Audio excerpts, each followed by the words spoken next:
Recording in progress. Okay, Tom, take it away. Thank you, Lou, and thank you to everybody who has joined us here in the room and on Zoom. And to thank you in advance for the people who will joining a little bit later, as usually happens. This is the final, meaning the 8th program in this year's Great Decisions series that we are ending on a high note. There have been many, many good lectures, but the topic tonight in the Great Decisions workbook, it's identified as the Middle East and American policy. That's an enormously broad subject. That the article in the workbook, for those of you who have looked at it, by my longtime friend and former colleague, we had adjacent offices when we were both Deputy Assistant Secretaries of State, Dan Kurtzer, focuses on the complex politics that undergird policy making. And one of the points that Dan makes in his article is that the approach of the current administration is not grounded in understanding of the region, of the people, the societies, the aspirations, the expectations, by generation, by location. And I know enough about the Middle East to know that without that kind of fine-grained understanding, it's effectively impossible to put together a policy that will be effective. If it works in one place, it'll not work in another. From my own experience in Washington, in several administrations, everyone I worked for, from Reagan through Bush 43, attempted to disengage from the Middle East. Every Secretary of State came into office saying, I am not going to be all consumed by the Middle East. There are other parts of the world that require attention. There are other parts of the world that I'm more interested in. There are issues in other parts of the world that I think are more tractable. And that expectation or aspiration was never realized. One specific anecdote, when Condoleezza Rice moved from the White House to be Secretary of State, we have been friends since she was a postdoc and I was junior faculty 40 years ago. And she came around and she's asking other people questions about their region. And she didn't, when she got to me in this random arrangement in the transition room, she made a statement that she too wished not to be consumed by the Middle East. And was this going to be possible? I said, it's not going to be possible. That the people, the countries in the region and interacting with the region expect it to be you or the president. It may not be the most reasonable level to expect engagement, but that's the actual one. I'm not a Middle East expert at all, but by chance I was sitting next to Bill Burns, who was the Assistant Secretary for Middle East at the time. I said, you should ask Bill. She said, okay, Bill, what's your answer? He said, what Tom said. That's enough of my taking time away from Dr. Mona Tajali, who is with us tonight, to help get at some of that finer-grained appreciation, understanding of the region. Her own specialty is women in politics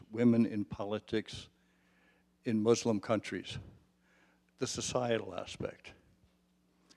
Coming out of my China background, say, that's not such a small bite, that the Chinese expression is women hold up half the sky. Women play a terribly important role in Middle Eastern society. not in Middle Eastern politics, would be my starting point. But we're all going to go home knowing a lot more about this than we did when we came in. I very much appreciate Mona making the time. She is a visiting fellow in Stanford Center for Democracy, Development, and the Rule of Law. That she was an associate professor at Agnes Scott College in Atlanta. And in continuing the theme of small world, the president of Agnes Scott, until fairly recently, was a classmate of mine from Chinese language class at Stanford in the 1960s. So the world really is interconnected.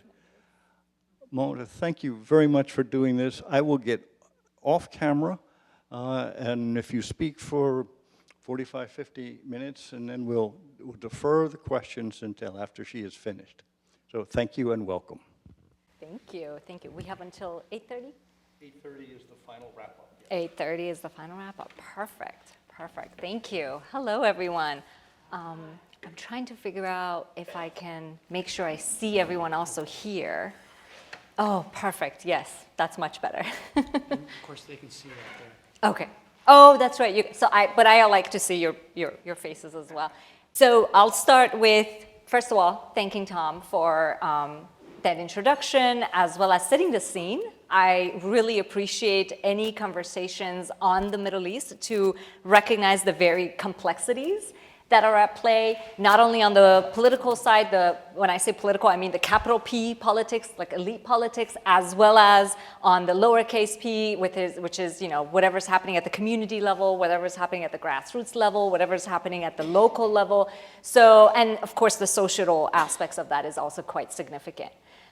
So yes, as Tom mentioned, I am not a scholar of foreign policy, but my background, but I am trained as a sort of an interdisciplinary scholar, with much of my expertise being particularly on, so yeah, what you saw, so yes, these are some of my publications in order to just maybe set the scene of what are some of my areas of expertise. I have researched women in politics and gender in politics across the Muslim world. So yes, so for the purpose of this talk, I wanted to focus on one of my countries of expertise, which is Iran, and a country that I have done extensive field research in with regards to women's political participation and representation. Particularly, my interest in Iran started out by looking at the grassroots women's rights movements during the reform era, which is the era from 1997 all the way to 2005, and then following what's been happening there in that regard. The other thing that I think is really interesting with Iranian politics is also the prominent role that religion has been playing. So I kind of wanted to sort of discuss the role of religion and within the politics, both within the past, the present, as well as where we think it might be headed for the future.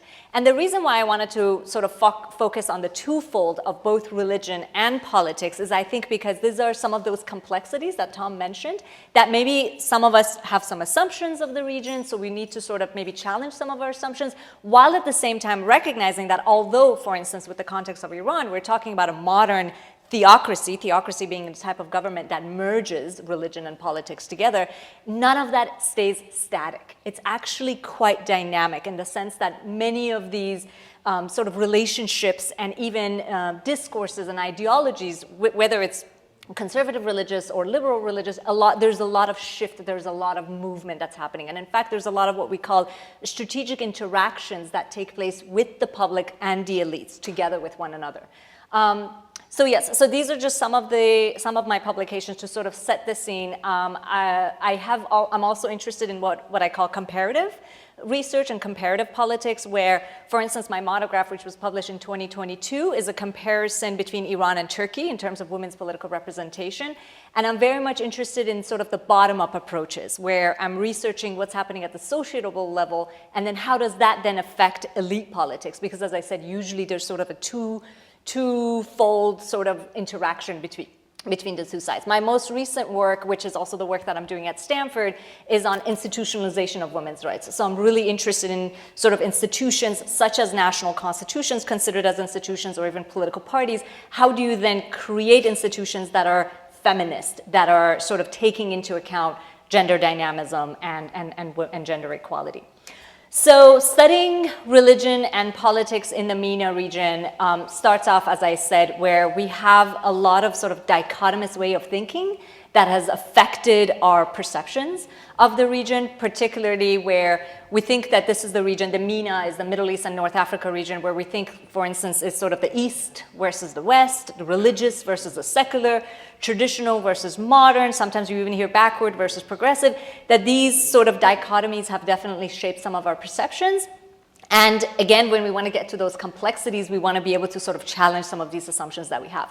What's also important to keep in mind that none of this dichotomous way of thinking is anything new. It's actually quite historical, which is why I brought in sort of the Orientalist discourse, or Orientalism. Is sort of, it was quite intentional, even historically, where you had powerful empires trying to define themselves in relation to the other, and the other being sort of the more religious other, or the more, particularly within the Muslim world. So I think a lot of those is particularly significant. This is what our students definitely need to take into account. Obviously, within the US, we have a very prominent sort of political force that has also sort of reinforced some of these dichotomous ways of thinking, particularly since 9/11, where we saw, again, a lot of this sort of clash of civilizations theory get a lot of reception among not only academia, but as well as among in foreign policy. So I think some of the questions that I would like to address here is that, or that I just want us to think about and talk about, is that, is religion really a primary driver of Middle East politics? Is it more than any other region? I mean, are we thinking that Middle East is unique with its relationship to religion? And for instance, it differs radically from contexts like, let's say, Latin America, or even here in our own context in the United States. And has understandings on religion been static? And of course, what's of my own interest is, what is the role of ordinary citizens? Because even if you have ruling autocrats in power across much of the world, including much of the Middle East, numerically, obviously, the ordinary citizens are the majority. So I think the power and the agency that they have is also quite significant. So the story of Iran is one that I consider is not only it's dynamic, but it's also quite heterogeneous. And you have had sort of, as I said, part of this dichotomous way of thinking is like, we think of the elites and then we think of the public. What's really important to keep in mind is that the public, although they've been subject to authoritarian rule, they have never been passive, and they are not passive today. They've never been passive throughout history.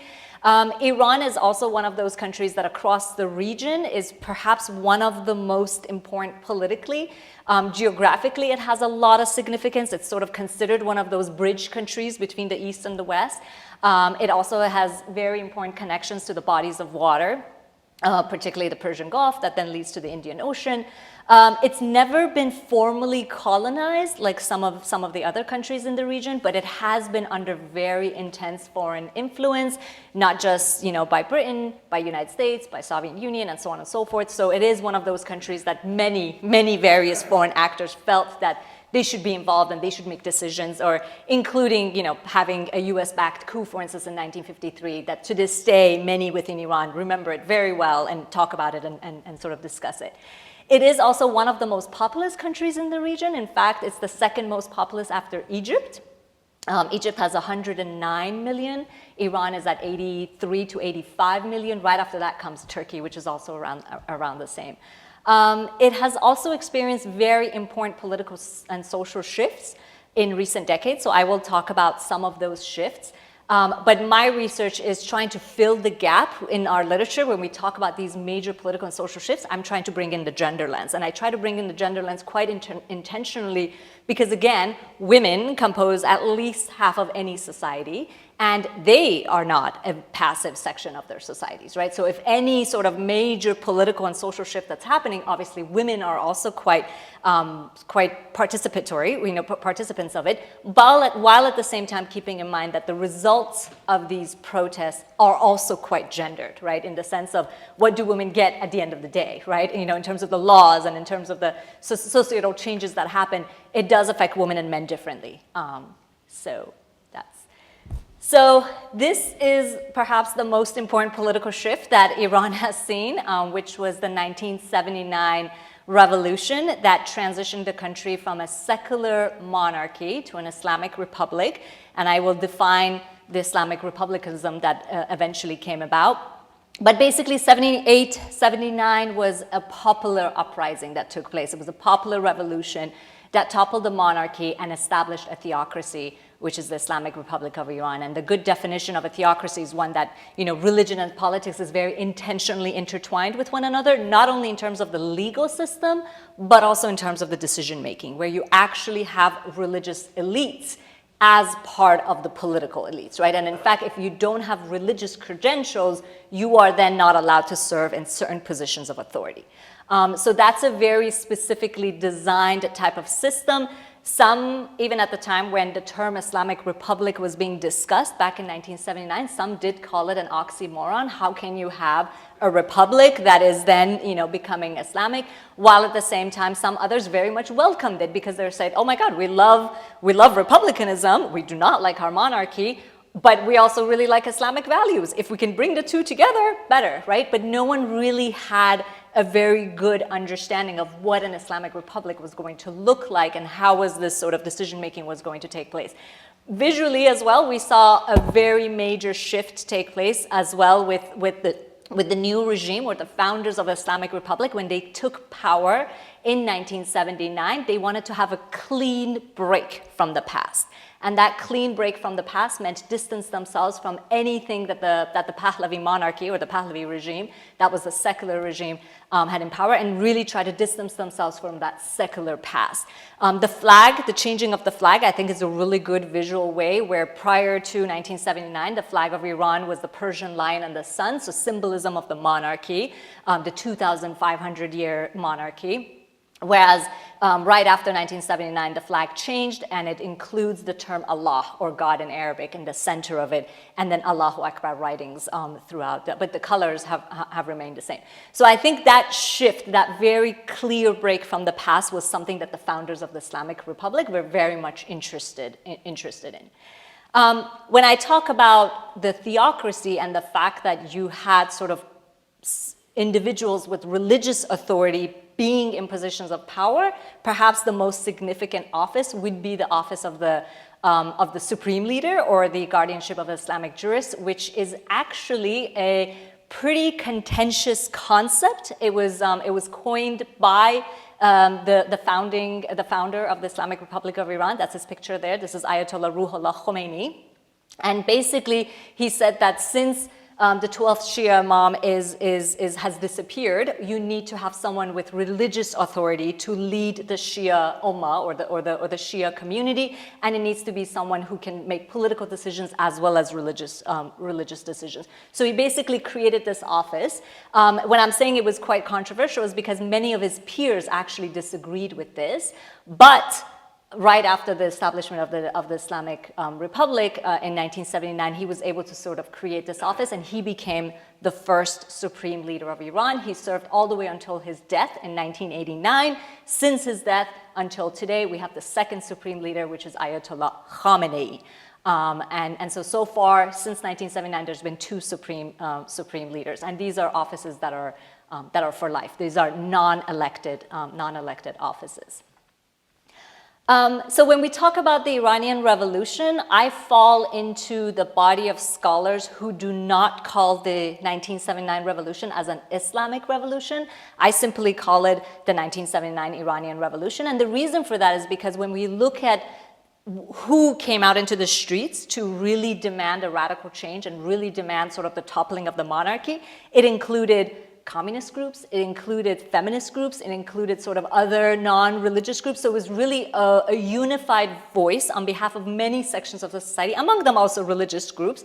But it was not to say that many who came into the streets and demanded some of that change really wanted to see a theocracy take place. And I think by calling it an Islamic revolution, we make, it's assumed to say that, oh, people came into the streets because they wanted to see the formation of a theocracy, whereas that's not necessarily the case. And the reason why I argue this is because, first of all, we had all these, so for instance, some of the pictures that you see here, especially with the female who's holding two books, she's holding sort of communist manifestos, right? And she's part of the revolution. You also see women veiled and unveiled, holding hands, protesting and coming together.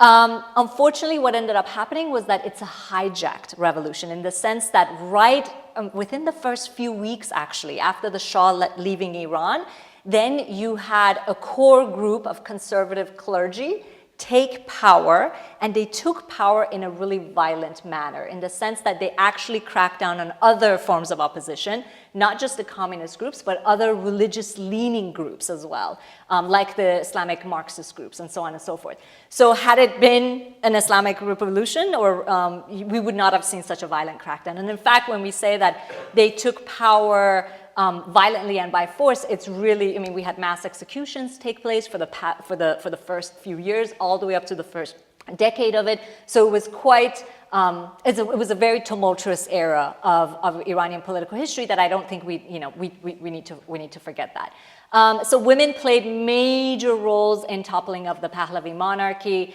but of course, right after the 1979 revolution, they did not see their participation being rewarded in any particular way.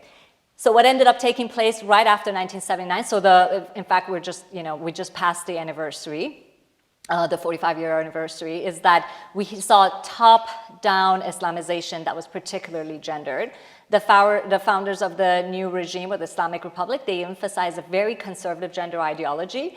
Perhaps one of the first signs that we saw of the formation of a theocracy was, for instance, the reversal of women's rights that were taking place. For instance, banning of female judgeship took place within just a few weeks.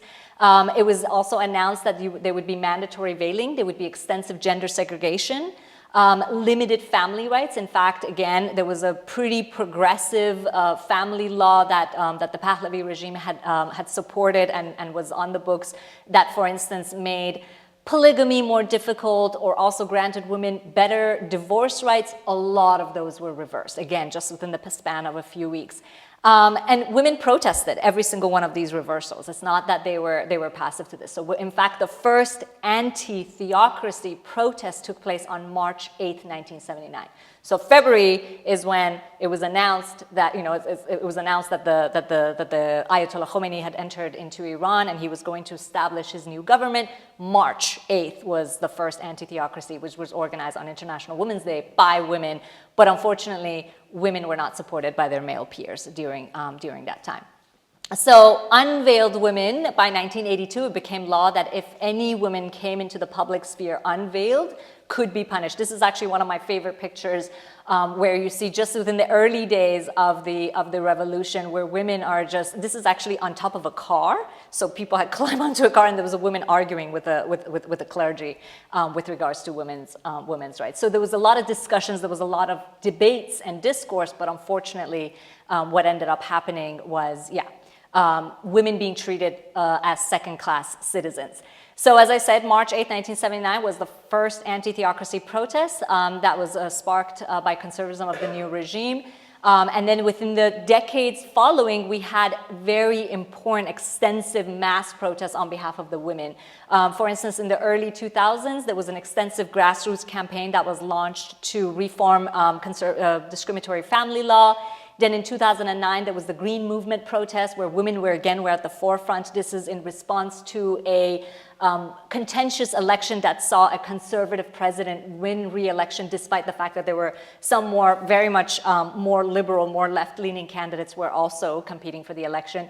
2017 was an entire sort of a social media protest that took place, which was called the Daughters of the Revolution Street, where women began to very publicly protest mandatory veiling because they saw veiling as one of those very signatory rulings of the theocracy. And so they wanted to, as a way to demand a change and a change away from sort of this top-down Islamization and allowing more sort of bodily autonomy and allowing women to decide their own fate with regards to how they want to dress, they began to protest this. Again, none of these were new. The March 8th, 1979 protest was also against mandatory veiling, right? So this has been a decades-long protest. Perhaps some of you were following, you know, that in 2022, in September of 2022, we had the latest set of mass protests take place in Iran, which became known as the Women Life Freedom protests. And this happened in response to the killing of Mahsa Jina Amini. She was a Kurdish Iranian woman who was traveling from her province in the Kurdish provinces in Iran. She was in Tehran, and she was veiled, but she was not properly veiled according to the conservative interpretations. She was then arrested by, for lack of a better translation, what is called the morality police, which is the police that goes around and just polices people's dress and bodies. And because of the injuries she sustained during police custody, just 3 days later, she passed away from it. So this created a lot of anger on behalf of large sections of the population, that they were just super angry that someone, for their dress, can actually be arrested and then get killed, and just, you know, in such a violent way. So the Women Life Freedom protest was one of the, in fact, it's a Kurdish slogan that this protest began to take on. And it was one of the most extensive mass protests that Iran has seen recently. It was unique in some aspects. For instance, it's been unique in the sense that it's considered to be a very intersectional set of protests. By intersectional, I mean that it included women and men. It included people regardless of gender. It included people regardless of geography, religiosity, age, come together and really protest basically express their dissatisfaction with the regime. It also allowed more historically marginalized voices to come to the forefront, particularly ethnic minorities like the Kurdish minorities. The fact that Mahsa Jina Amini was herself a Kurdish Iranian was also quite significant. This was also a very leaderless movement. It never had any sort of leader from a political party or from a political figure, and no one from outside sort of tried to take, no one from the outside in terms of becoming a legitimate leader of the movement. Much of it was youth-led. Much of it was by diverse sections of the society. Their slogan became quite anti-regime in the sense that they did not see the theocracy to even allow any sort of the changes that they wanted to see. So basically, it moved away from reform to now demanding radical change. These are some of the images that went viral during the 2022-2023 Women Life Freedom protests. For instance, bonfires were set up where women were throwing their hijabs in there, their veils in there to set them on fire. There were a lot of viral images of high schoolers, like girls in high schools, you know, taking off their hijabs, their mandatory hijabs in school. And then, of course, there were sort of funerals that were being held from those who had lost their lives. So that's another thing that happened, that as the street protests were taking place, the regime did crack down on them. A lot of youth actually lost their lives, and so every single time there was a protest, there was a funeral held for those who had lost their lives, those sites would then become sites of protest against the regime and solidarity. So the mass protests and the street presence did die down, I want to say just a few months after the eruption. So by early 2023, we no longer saw extensive street presence. However, we have been seeing sort of continued forms of resistance, particularly what we call sort of civil disobedience. For instance, Iranians have been trying to crack down on what they call bad hijab or bad veiling, where women are coming into the streets without properly dressing, covering their hair. And that number has become so extensive that the state has very little control to be able to crack down on those. And so these are really important instances of civil disobedience that, despite knowing the cost, that it could be cost to your life, you could get imprisoned, women are doing this, and they're getting a lot of support as well from men. Where they themselves are sort of supportive and trying to do this. This is an article that I published later in 2023, which is to also highlight other types of resistance that's happening, where increasingly we saw diverse sections of the society come up and write what we call Bill of Rights or Charters of Human Rights. For instance, we had Iranian women write their Bill of Rights. We had student activists write their Bill of Rights, what they're demanding. So I think this sort of imaginative politics where different groups of the society are now articulating exactly what they want. And when you read through these, they're demanding absolute equality, absolute freedom, non-discrimination, and religion playing a role within the private sphere and not necessarily within the public sphere. So to sort of illustrate the role of religion in Iranian politics today, I just wanted to show some figures of what's been happening. So there is a group which is called the Gaman Group, which is a Dutch analyzing and measuring attitudes in Iran group, which is a research group. And what they do surveys of Iranians, and they do this online. And what's really unique with the Iranian population, particularly those who are inside of the country, is that they're very well connected to the internet. So to do this type of survey, you are able to actually get somewhat of a representative view, obviously not fully representative, like no survey is ever perfect to really be able to capture, but nonetheless, it does tell us a piece of the puzzle. So in December of 2022, so just a few months after the eruption of the Women Life Freedom protest, Gaman Group asked Iranians within this survey that if a free referendum were organized on the question of Islamic Republic, yes or no, what would you vote?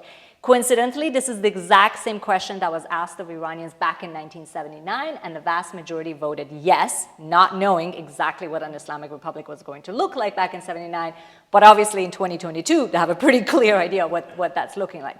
So 80%, almost 81% said no. If such a referendum were held, we would say no, but you still saw 15.3% voting yes. Those surveyed, the vast majority were individuals from within Iran and 42,000 from outside of Iran.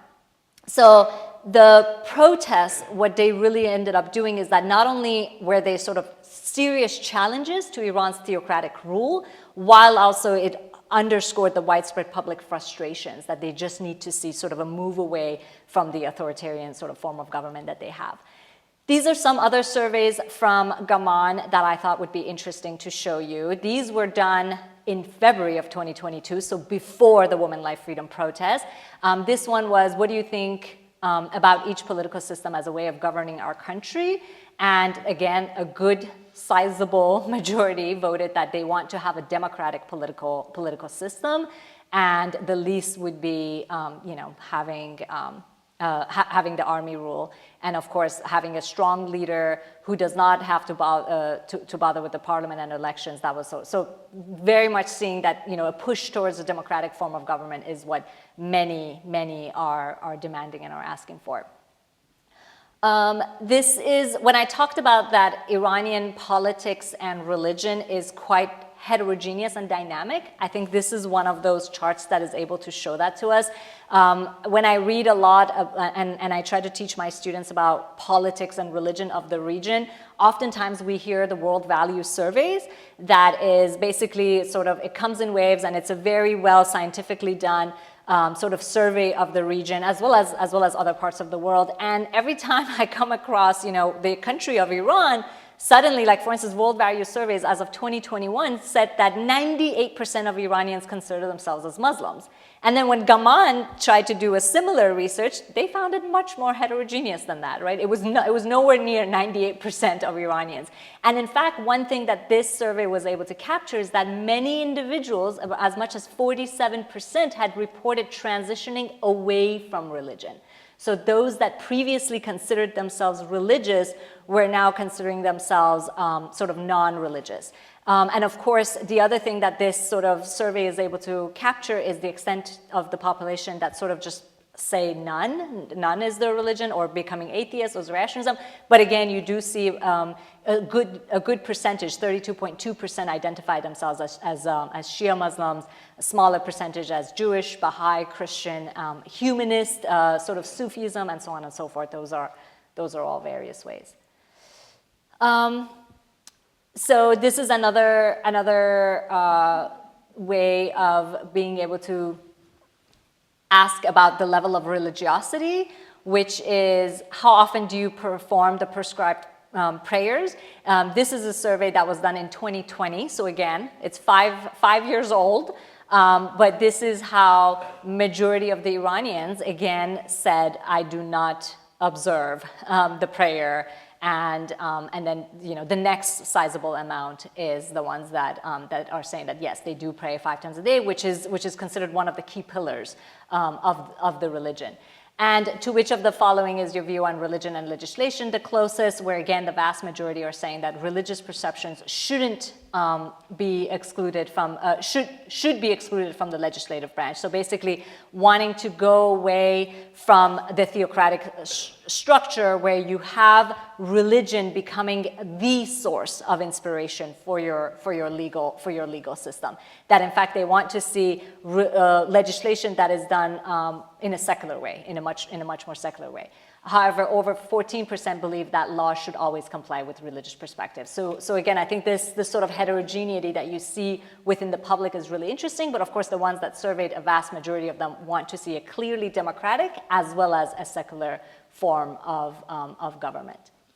And this is the last one that I want to show you, which is with regards to mandatory hijab or mandatory veiling. As I said, this is perhaps a lot of, when I talk about the protests that Iranian women have been doing against mandatory veiling, some within the West, and particularly within the US, are somewhat puzzled of like, why is there so much protest against the hijab? And I think what's really important to keep in mind with the hijab is that it's not just about a piece of fabric that women have to cover their hair with. It's become not only a symbolism of the state, where because the state emphasized it at the very beginning in 1979, that one of its signatures of being a theocracy is to have that veiled female body.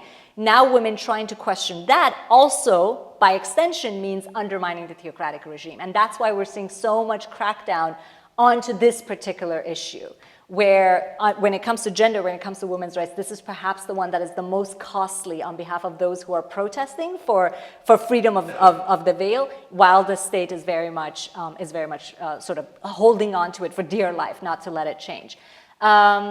So back in 2020, we had, again, the vast majority of Iranians disagree with mandatory veiling. And when I'm saying mandatory veiling, obviously they're trying to push for what we call voluntary veiling. That means whoever wants to veil can veil, whoever doesn't want to veil doesn't have to, and the state has no right to force women to wear the veil.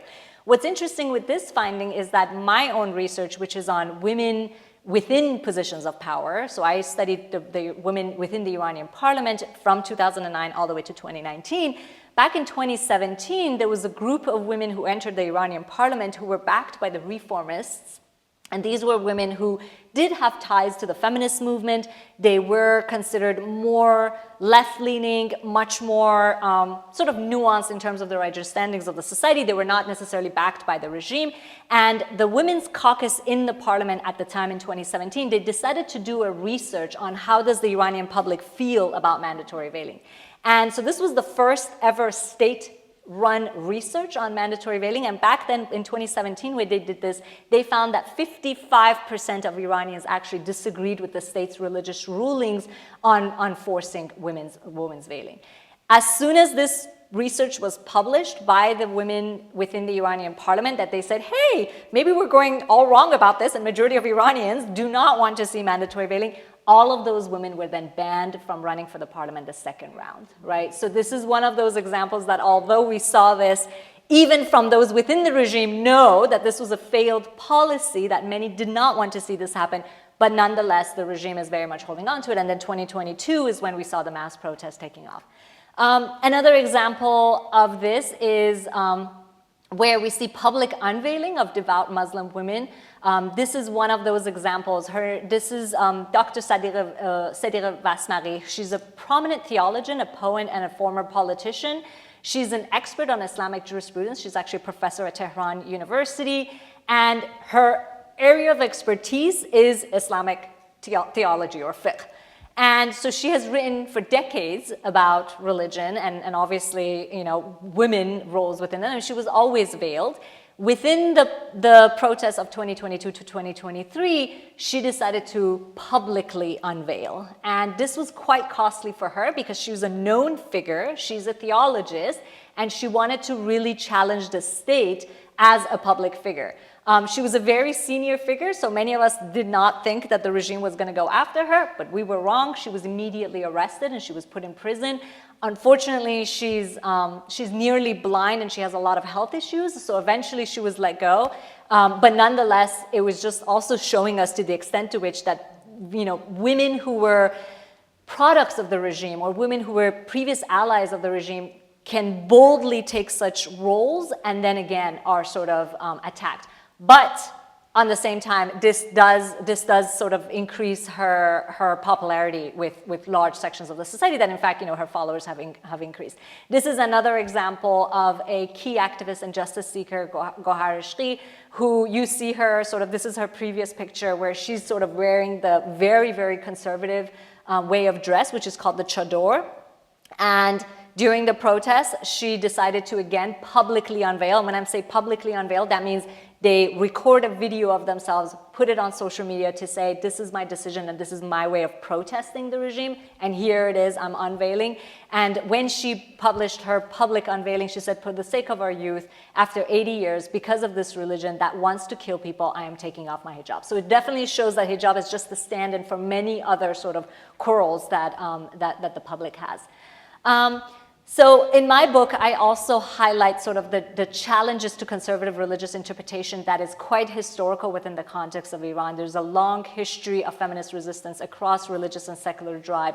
Women are key drivers of the force of democratization that's been taking place. In my research, I decided to talk to women across the ideological spectrum. That included women who identified as very, very conservative, pro-regime, all the way to the ultra-secular forces. And I think recognizing the level of agency among these diverse groups is really significant. I also came across many women who were religious and identified as pious, but they were anti-theocracy. And I think it's important to keep in mind the level of complexity there, that you could be someone who is of faith, but does not want to see people getting harassed and killed because of their dress codes.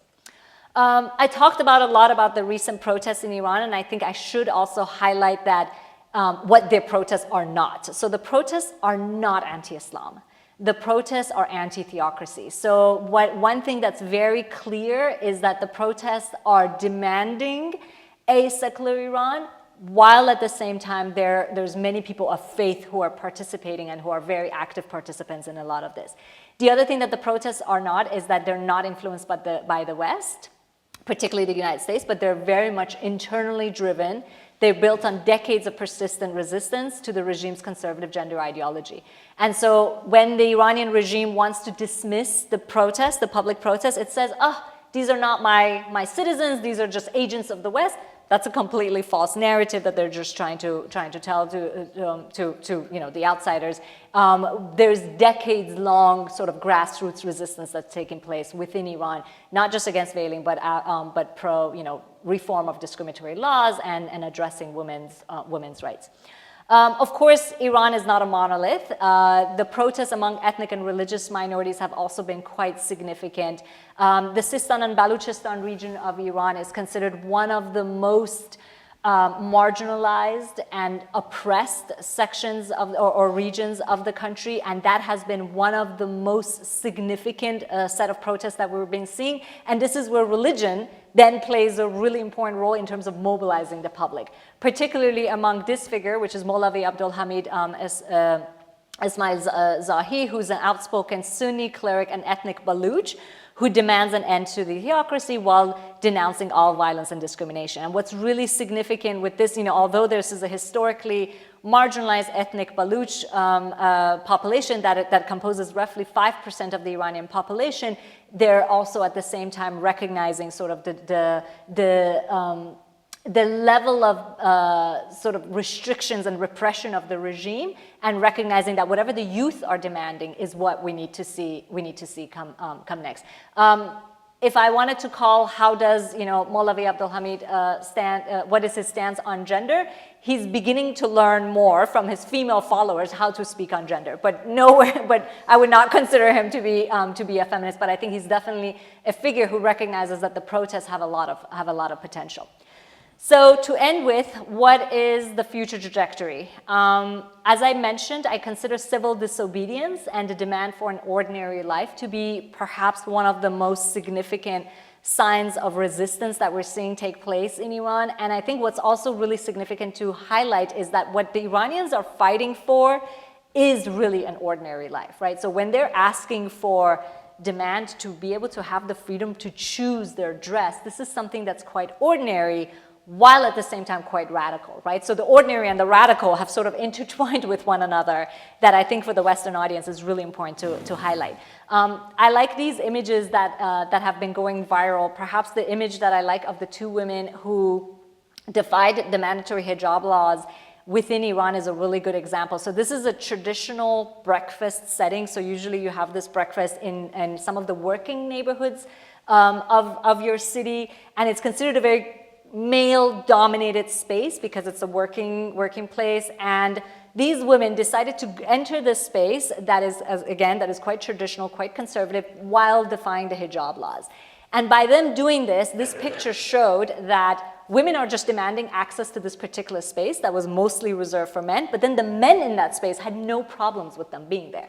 So it also shows that how the society has sort of moved on. Unfortunately, as soon as the picture went viral, which was quite intentional that the women who sort of posted it, I think one of them was a journalist and she did it with her friend, they quickly became arrested within 2 days later after taking this picture. But the reason that this picture goes viral for the Iranian in particular is to say, look at where we've gotten, that people are getting arrested for trying to have breakfast in their own space, in their own city, on their own terms, and the regime just wants to crack down on a lot of this.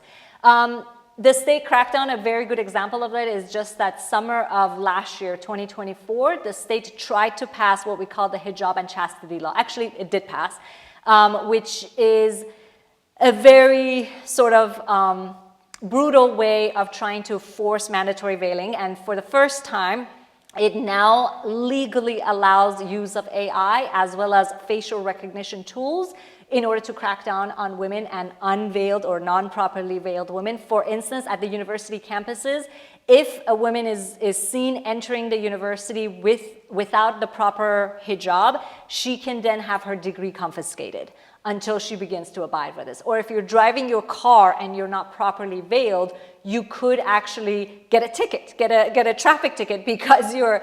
So this was a law that was passed, and it began to be implemented with the election of the current president, Pezeshkian, Masoud Pezeshkian.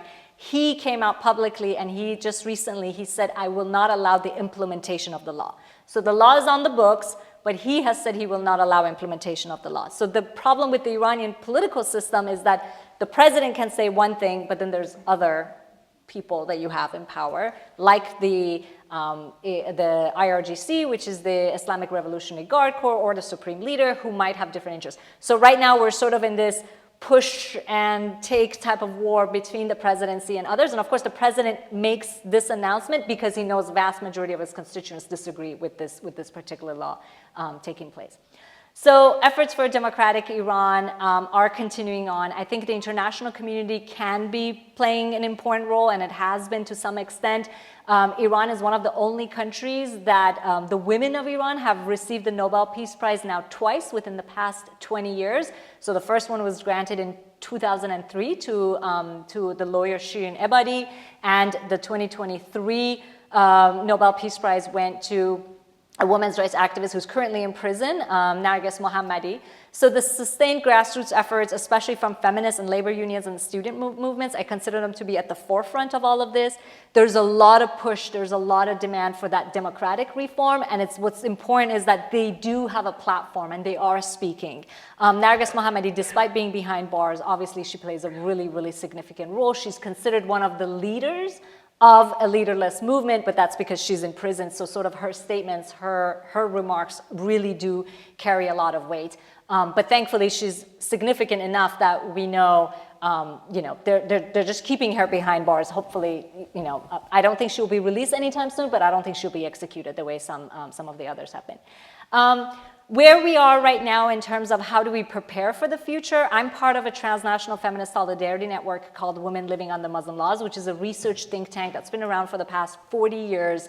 And one of the things that it does is that it tries to really bring that imaginative politics that I talked about, that absolute gender equality, absolute freedom, non-discrimination, and it tries to really put these really liberatory slogans like women, life, freedom into practice. So one of the ways we've been doing this is we're working on feminist constitutionalism project that we have, where we worked on creating an Iran Women Bill of Rights, which is a legal document to be where we take input from what do women want to see for the future constitution of Iran, and then taking that as a living document. Other groups have also come up with really important sort of liberatory tools, such as the LGBTQ plus community of Iran has published a manifesto. Demands of the youth are really, really significant. I would say they're key drivers of this. Iran is considered a young country. 60% of the population are below the age of 40. So a lot of these changes that we're seeing take place are quite significant. Despite the extensive crackdown, different groups, whether it's labor unions, whether it's student groups, whether it's feminist groups, are finding ways to not only navigate this terrain, but also prepare for their eventual future. I think that's it. Thank you. We could take your questions.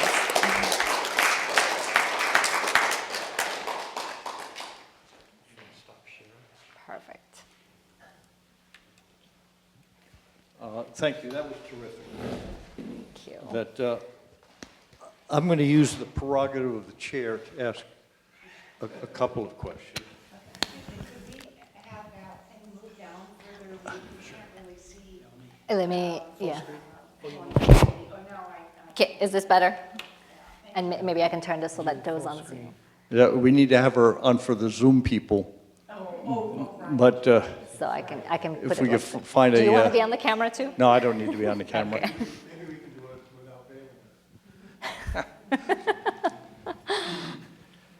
Two initial questions Okay. that I have. The first is a comparative one. A comparative? Comparative.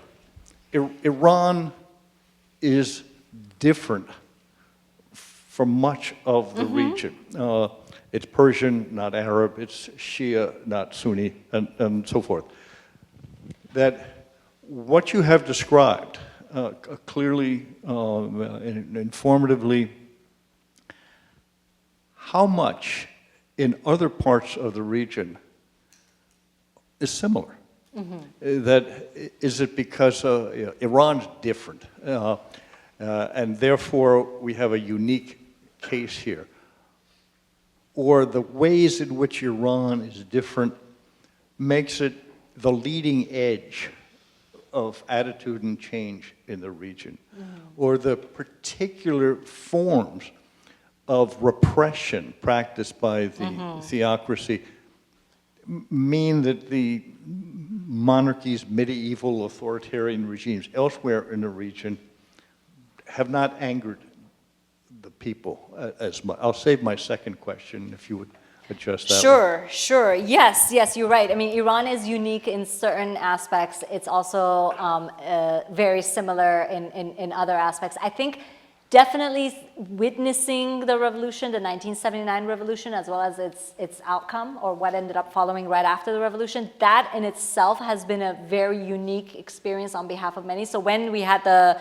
pro-democratic uprisings that take place in 2011, 2012, where we saw the Arab Spring, Iranians, although they had a similar protest take place in 2009, they were not pro a quick revolution, because they had seen what happened, that in the span of a few days, you overthrow a regime, it could be that you have a worse one replacing the previous one. So we were very cautious of that.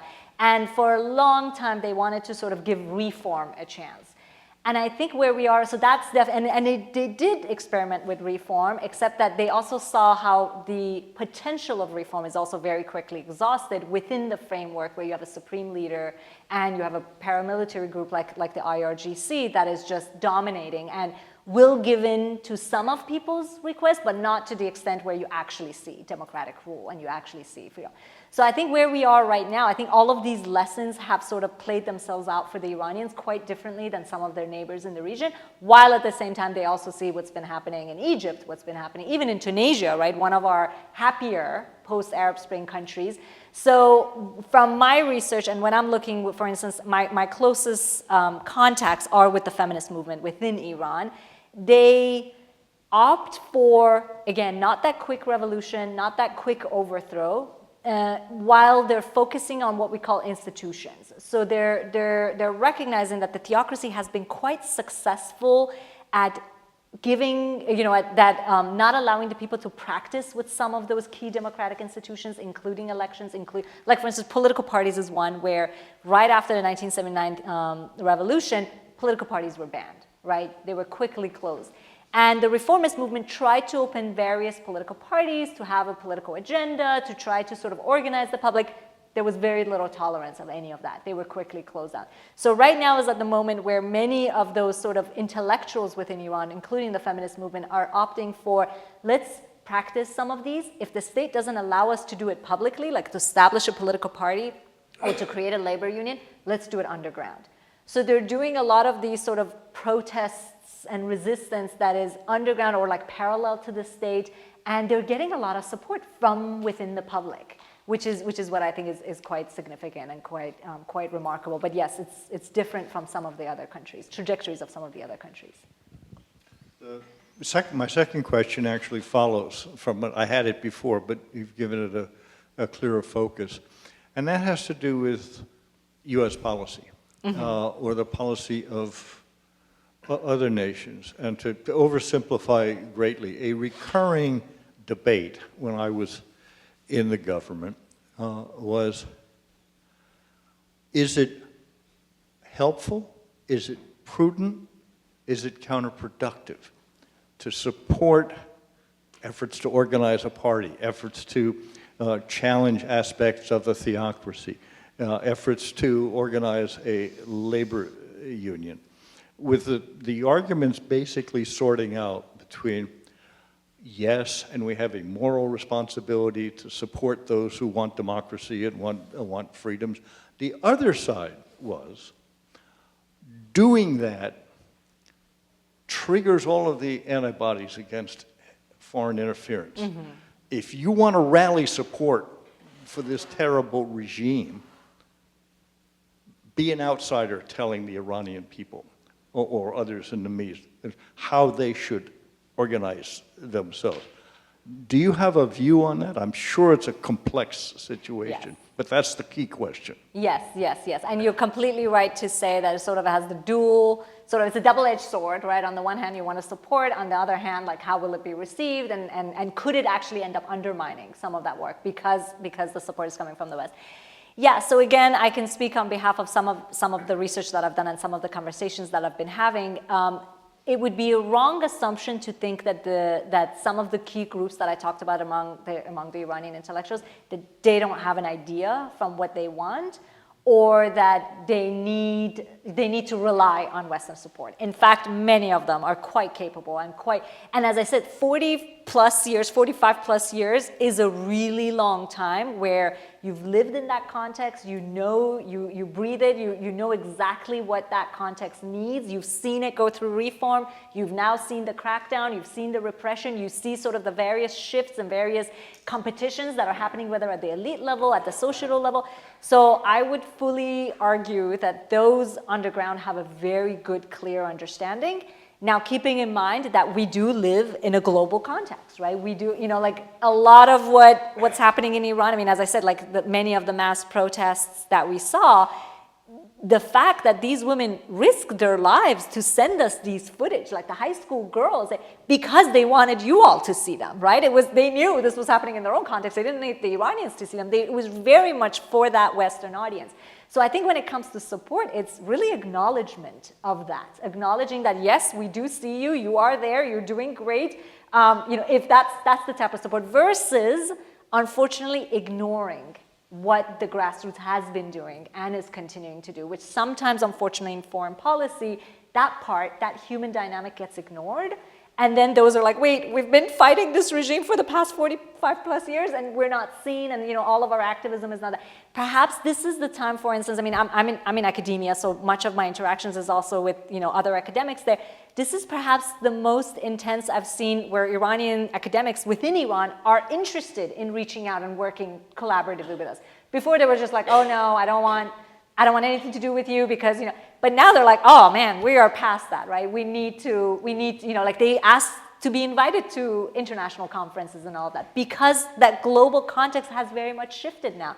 Iran has tried to silo them, but now they see that's a failed policy. Now we need to engage with others. They also can clearly see US interests might not necessarily align with their own interests, right? With what's happening in Iraq, what's happening in Afghanistan, what's happening in other parts. So I think recognizing that the intellectual intelligence that they themselves have, while at the same time they're interested to engage with us as well. Yeah.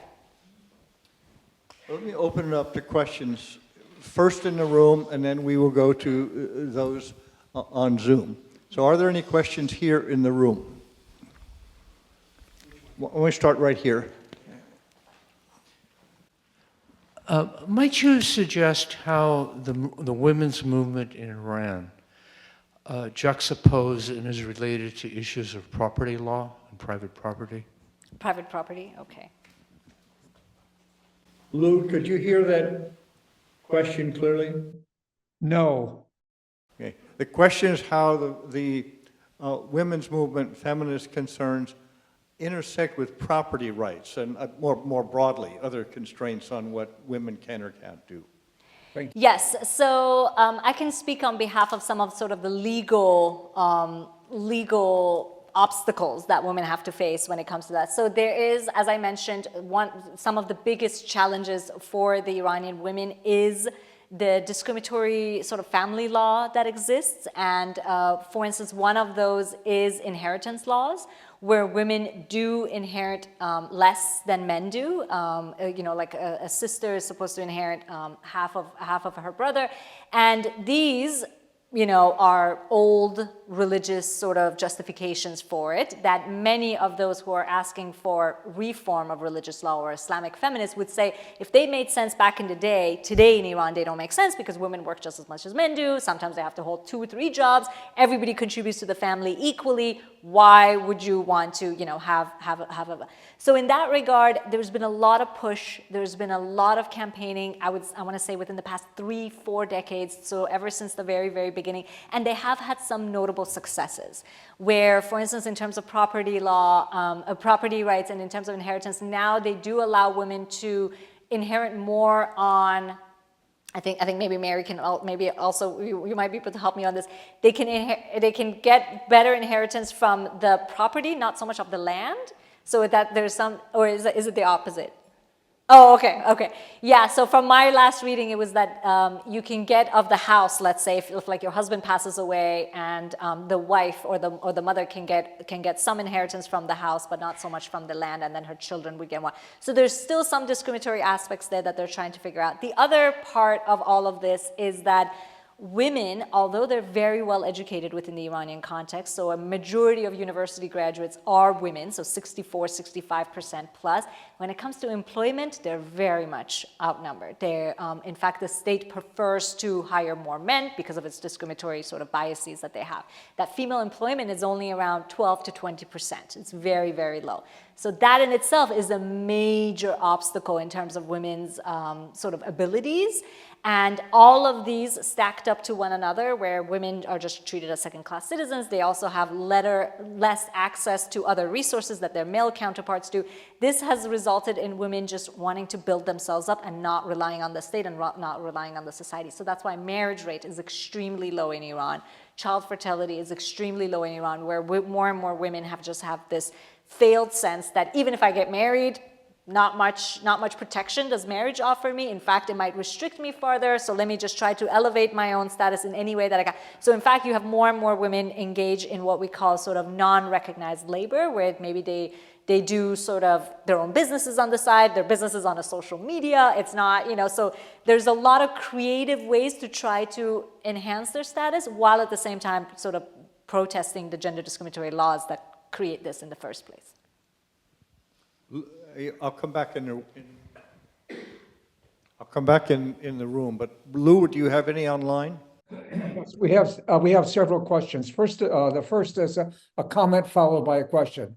The comment, first of all, thank you very much for the powerful picture of the struggle for human rights by Iran's women. Because of the long-standing US hostility towards Iran, we probably have not had a positive impact upon this struggle. And of course, with our current dysfunctional government, we may even have less influence. So here's the question.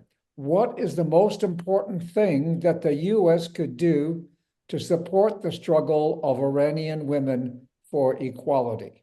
What is the most important thing the US could do to support the struggle of Iranian women for equality? Yeah, thank you. So I think I kind of alluded to that with regards to Tom's question. I think recognizing that the struggle is there, recognizing and really providing that platform to the women of Iran that their struggle is not only historical, is very serious, and that the struggle for women's rights is part and parcel of larger struggles for democracy and rule of law within the Iranian context, right? I think it's also, it would be a mistake for us to think that when women of Iran are protesting mandatory veiling, that they're just trying to protest mandatory veiling and it's not actually trying to also challenge a theocratic regime. In fact, they're very much intertwined with one another. So yes, recognizing that. And one thing that I very much, I tell my students is that when social media is such a powerful tool right now, and Iranians, as I said, are risking their lives in sort of sending these images or even the manifestos and the charter and Bill of Rights that they produce, they need to be read by us, they need to be circulated, they need to be put around. So at this stage, one of the most important things I think that can happen is that human-to-human contact, where I feel like our elites, to be honest, I have for a long time now lost faith in our elites, both on the Iranian side as well as the US side, where I feel like elites just look at their short-term interests and sometimes they forget to consider the long-term implications of a lot of this, whereas the public, particularly the civil society, is much more ingrained within that sort of long-term interest and where do they want, especially, for instance, if you're talking about a country that's as young as Iran, where they want to see their youth eventually live, free from discrimination and to have a world where, you have more equality. So I think that human-to-human contact is really, really significant. The other aspect, to talk more policy-wise, one of the things that theocratic regimes, or authoritarian regimes, I should say, are very good at is what I call like turning off the light onto the protest, right? Where they just censor the internet, they take that down. And this is something that, frankly enough, US, and we are here in Silicon Valley, is a major key support that can be, where you provide them with that technology, right? To be able to have that internet, to be able to keep the lights on as much as possible, where it then facilitates that the people-to-people connection. So I feel like those are some of the most effective ways, because numerically, as I said, also the people are the majority and the elites are the minority. Thank you. The next question here is, how is the youth movement affecting the ruling clerics? Are the younger clerics, assuming there are younger clerics, are they more progressive than the older clerics? And are the younger clerics any more receptive to the general youth trend? So, it's about youth versus age and the acceptance of the demands that the youth are making. Okay, that's an interesting question.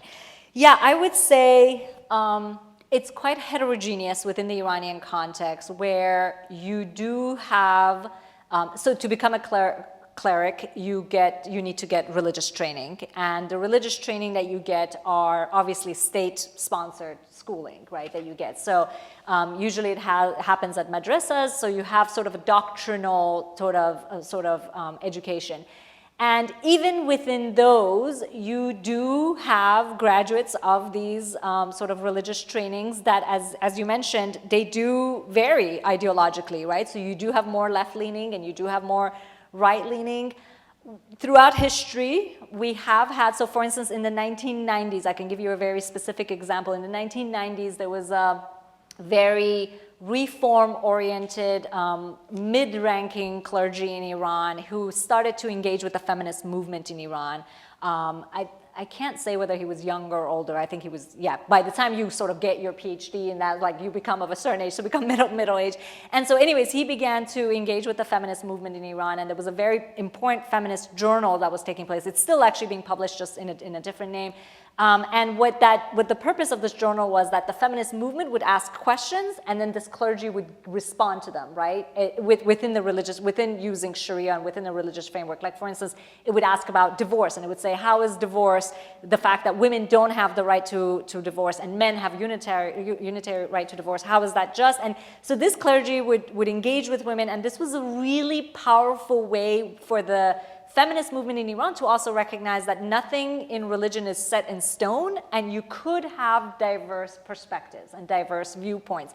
So what this journal did was just really elevate this more reform and Islamic feminist interpretations of Islam, and he was quite radical. The regime, again, did not tolerate such outspokenness. The cleric was then defrocked, which means his clothing was taken away. Yeah, he was. His religious status. His religious status was taken away. So was canceled. Exactly, he was canceled, and he was no longer able to speak, and he ended up just, living a very, very, very challenging life. So he was attacked because he was so outspoken, and he was sort of made an example of that. If you try to become outspoken like this, and he was a product of the regime. I mean, he was a graduate. So we have had instances. I would say predominantly it's very bold of some of them to speak in this regard. The regime has showed very little tolerance, particularly of those who do then end up getting a platform. But in terms of heterogeneity, yes, it's still there. You still do hear some of these voices. There are some who are still very critical from within the religious domains, are critical of the path. And I think this is where I talked about religion and politics, where the two go hand in hand. It's not so much religion as faith, it's so much religion as ruling over a population within the context of Iran. So I think that's an important decision for us to be able to make, that there are some who are truly believing Muslims who completely disagree with what's happening, and then there's others who, who think that it's okay to kill a woman for her dress and so on and so forth. Yeah. Let me come back to the room, and this woman right here, I saw it first. Thank you. Thank you so much. I just really appreciated your very thorough and insightful presentation. I was wondering if you could talk about, which you already have, the political implications, the religious and political implications of hijab, and as a visible sign of the strength of the regime. And you presented a number of very amazing and startling statistical representations of attitudes, and most of them were from several years ago. And I'm wondering if you have any idea about the tendency, if those statistics have gotten even more startling, or what has been going on recently. I'm kind of wondering about recent attitudes and behaviors regarding hijab, and as a political movement that women, and now many, as you said, now many men are joining this movement. I'm wondering if you could talk a little bit more about that. Thank you so much. Sure. Thank you for that question. Yes, I consider the civil disobedience to be really significant. With regards to how have the attitudes now changed in recent years, there has been research that has been done, particularly by some journalists, actually, because I guess they have access to more of those various parts of Iran. And there was research that was done that at the familial level, like at the family level, has the Women Life Freedom protests sort of shifted some of the attitudes. And that research, which was again just looking at like anecdotally at some, it was really interesting and very radical, where obviously you could have very conservative families who women, as soon as they reached a certain age, they were to dress a particular way. And with the mass protests, some of the women within the family, particularly some of the younger women within the family, felt emboldened to then be able to tell their fathers or their husbands that, oh, I don't agree with this, right? Because they saw this mass protest take place. And again, we're talking about, everybody then finds out about a protest, right? We talk about a context where no one is that disconnected anymore.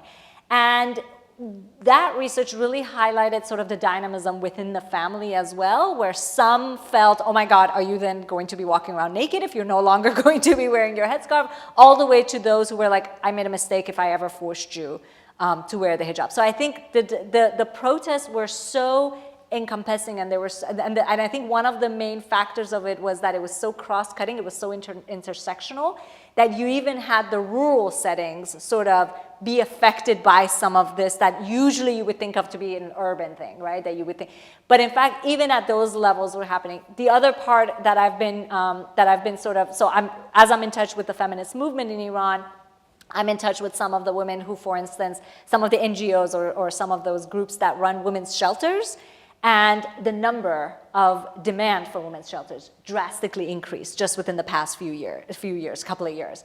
And then when you ask them why, it's because, again, a lot of the younger girls and a lot of the women can no longer accept being told what to do, what to wear by their families. So they're also aware that there is a women's movement that is willing to support them. So now they're sort of pushing and asking to go into these women's shelters, especially, they want to date.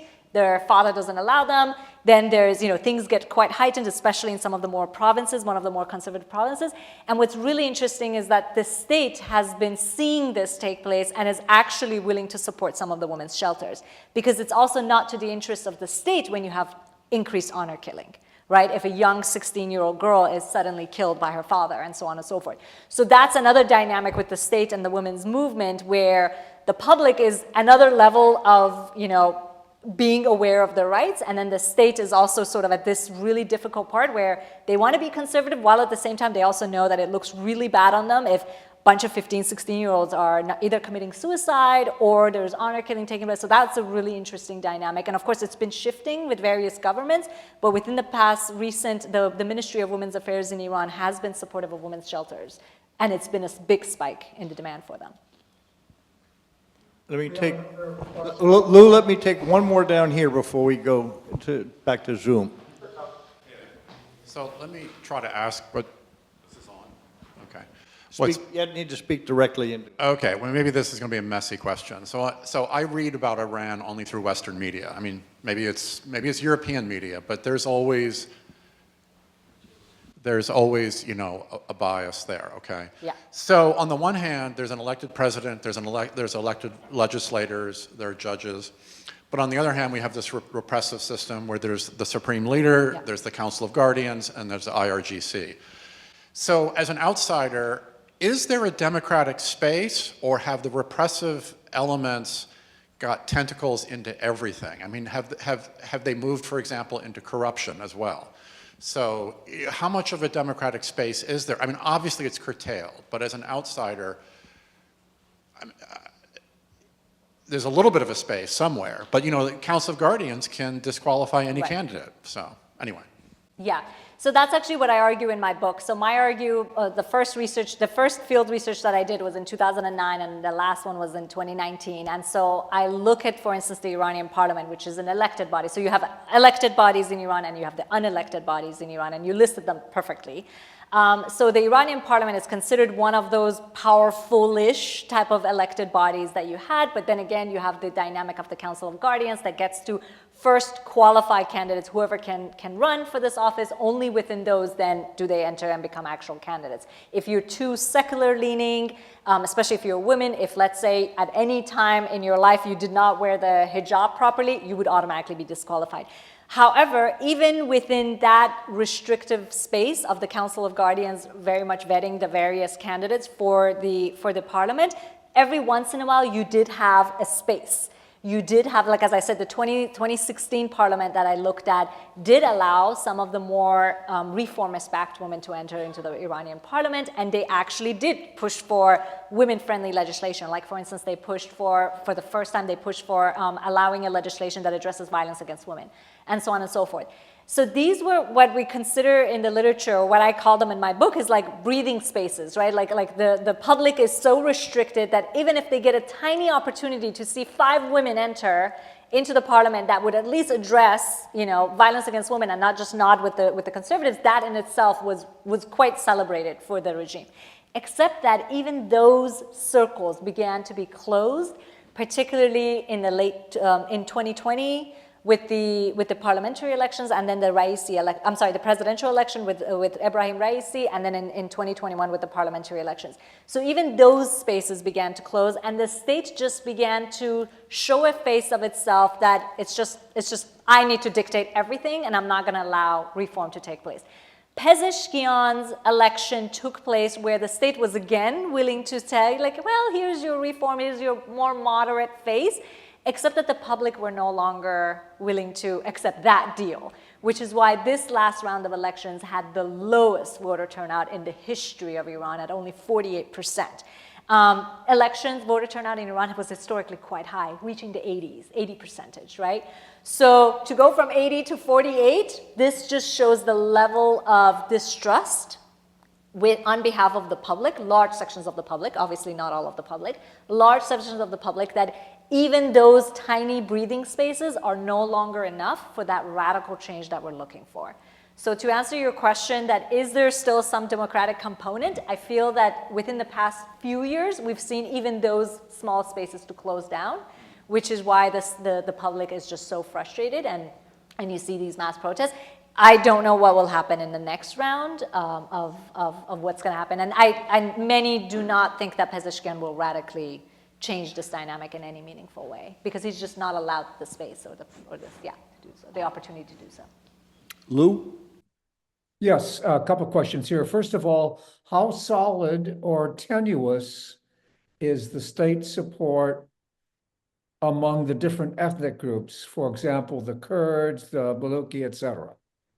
Okay, very, very repressive against ethnic minorities, extremely repressive. And I think that's a similarity that Iran has with its neighbors, where, very similar to other countries, the ethnic minorities have been historically oppressed, historically marginalized, and that's why this new set of protests that finally recognized the space for them, and finally, in fact, in a lot of ways, they were at the forefront. It was quite hopeful for the larger demands, grassroots demands for democracy, because they recognize that if you have the most marginalized sections of the society lead a particular change, then that change that they're going to manifest is going to then touch on other sections of the society as well. So if you have a Kurdish protest movement lead or a Baluch protest movement lead, then obviously it's going to address, not only women's, but as well as, other LGBTQ and other sections of the society as well.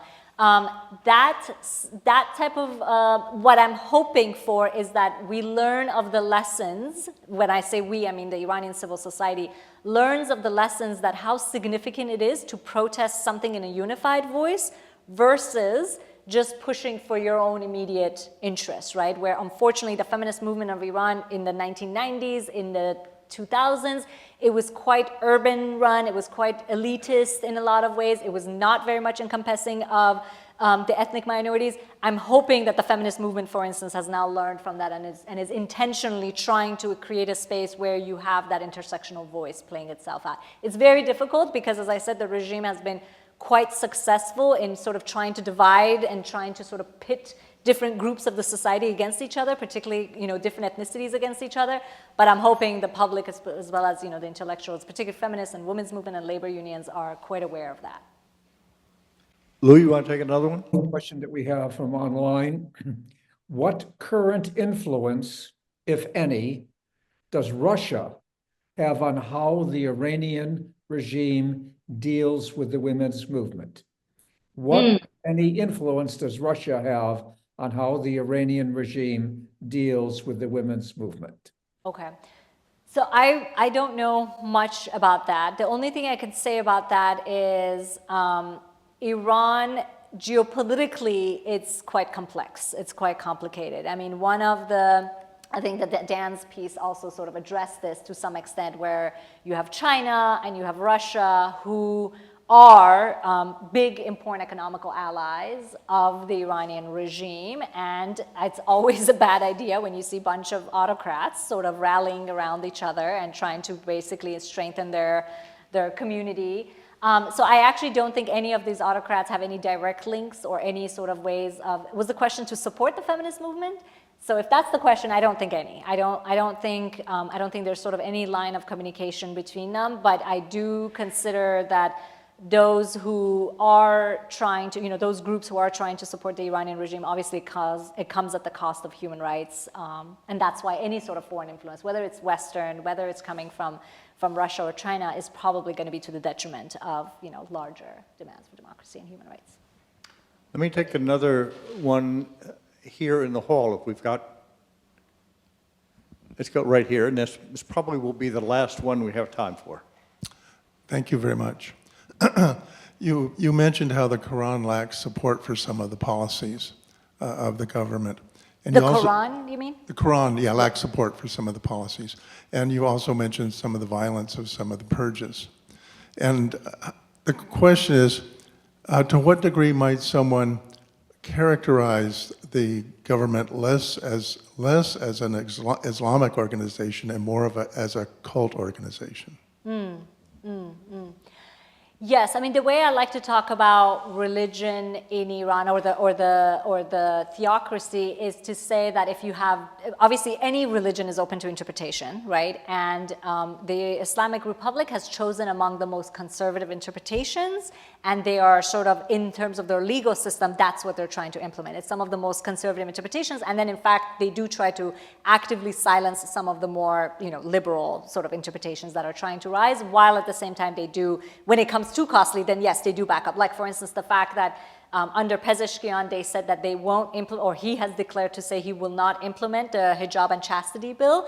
That shows a sign on behalf of the state to say, okay, we're willing to back off on some things.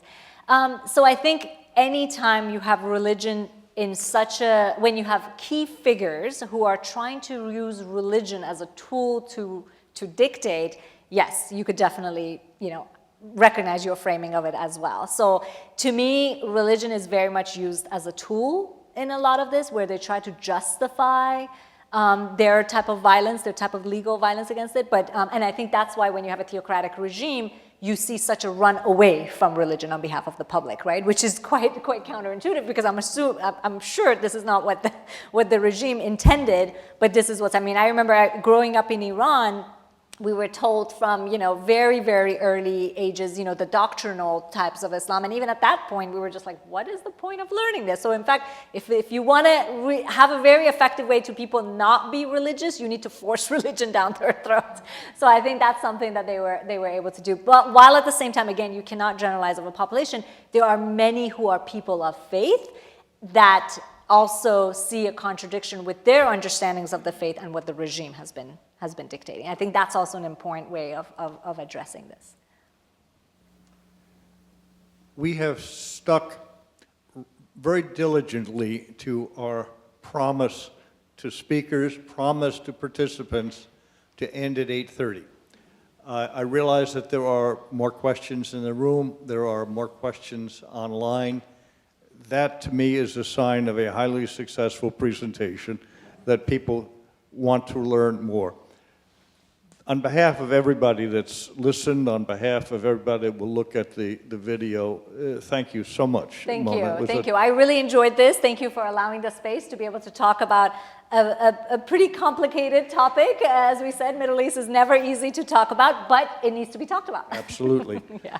So thank you so much, and let's thank Mona before people get into Thank you.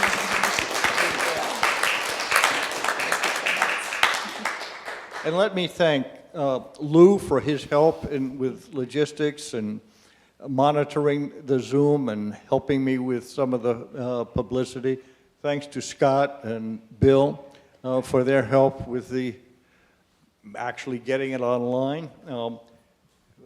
Char will help to get the video of this up. It'll be a day or two, but it will be posted. For those of you who have missed or didn't know about some of the earlier presentations in this year's series, they are all on the First Church website on the drop-down menu that has Great Decisions programs. So if you want to go back and refresh your memory or tune in on one of the ones you missed, you can do it. So thanks to everybody for participating. I think we've had another very highly successful great decisions program here at First Church. And thank you, Mona, for closing Thank it out. you. Thank you.